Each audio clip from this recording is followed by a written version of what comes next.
Kali ini kita akan belajar tentang metode Regression Discontinuity Design atau RDD. Metode Regression Discontinuity Design atau RDD adalah satu-satunya metode evaluasi dampak yang digunakan untuk mengevaluasi program yang memiliki batasan pasti dan valid dalam penerapannya. Misalnya, program bantuan langsung tunai atau BLT diberikan kepada masyarakat tidak mampu yang berada di bawah garis kemiskinan. Program beasiswa diberikan kepada siswa yang memiliki nilai di atas standar yang ditetapkan.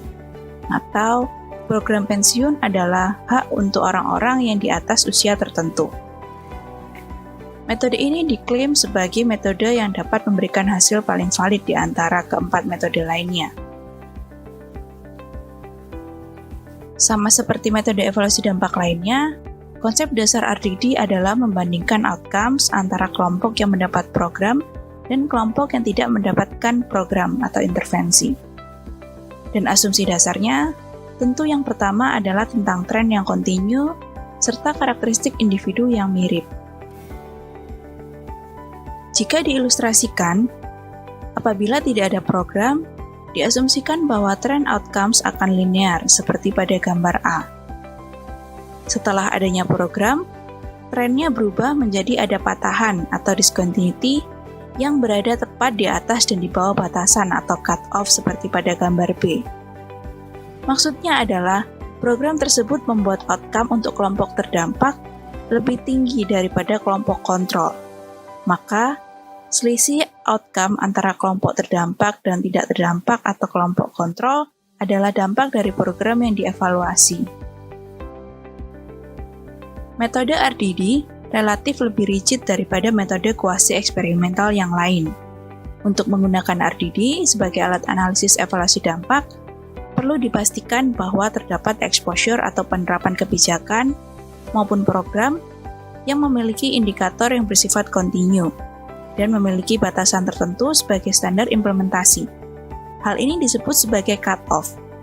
Misalnya, untuk program pemberian beras kepada keluarga miskin, ditentukan bahwa setiap rumah tangga akan diberi skor 1-10 berdasarkan beberapa aspek yang dijadikan pertimbangan. Kemudian, ditentukan bahwa batasan atau cut-off dari skor tersebut adalah 5. Sehingga, rumah tangga yang skornya kurang dari 1 sama dengan 5 berhak menerima beras, sedangkan yang skornya lebih dari 5 tidak berhak mendapat beras. Hal penting kedua adalah bahwa sampel-sampel yang dipertimbangkan atau diperbandingkan dalam metode RDD yang baik adalah yang kondisi indikatornya tidak terlalu jauh. Lebih tepatnya, yang diperbandingkan adalah orang-orang yang tepat berada di atas dan di bawah cut-off. Untuk memahami cut-off dengan jelas, dapat memperhatikan beberapa contoh berikut. Beberapa contoh cut-off atau standar implementasi program yaitu yang pertama adalah garis kemiskinan yang biasa digunakan sebagai cut-off untuk program anti kemiskinan. Kemudian, batasan umur yang digunakan sebagai cut-off program pensiun. Atau nilai akademik tertentu sebagai cut-off untuk program beasiswa, hingga ukuran luas lahan pertanian tertentu untuk program bantuan di sektor pertanian. Metode RDD sendiri sebenarnya terbagi menjadi 2 macam, yaitu Sharp RDD dan Fuzzy RDD. Sharp RDD adalah metode RDD yang digunakan untuk analisis program atau kebijakan yang pengimplementasiannya pasti. Misalnya, individu yang berada di atas cut-off bisa dipastikan bahwa seluruhnya akan terekspos oleh program. Sedangkan yang berada di bawah cut-off pasti tidak mendapat program.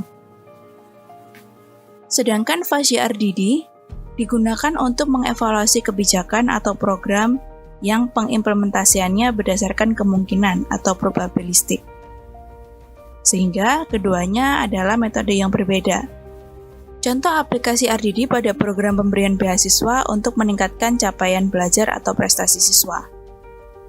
Programnya adalah beasiswa, sedangkan indikatornya adalah skor siswa dengan cut-off 50. Dengan demikian, siswa dengan skor di bawah 50 merupakan siswa yang berhak mendapat beasiswa, sedangkan yang skornya di atas 50 tidak berhak mendapat beasiswa.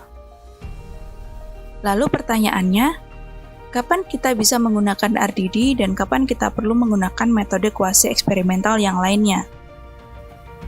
Keempat metode kuasi eksperimental tentu sama-sama merupakan metode yang dapat digunakan untuk analisis evaluasi dampak. Namun, keempatnya memiliki tingkat validitas yang berbeda. Selain itu, keempatnya juga memiliki karakteristik-karakteristik tertentu yang harus dipenuhi sehingga hanya kebijakan atau program yang sesuai yang dapat dianalisis menggunakan metode tersebut.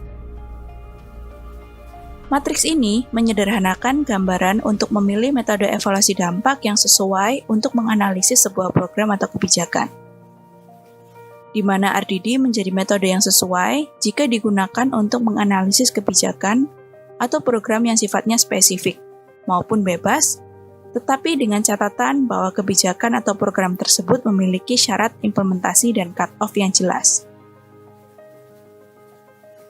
Sedangkan metode lainnya lebih cocok jika digunakan untuk melakukan analisis program atau kebijakan yang tidak memiliki syarat cut-off yang jelas.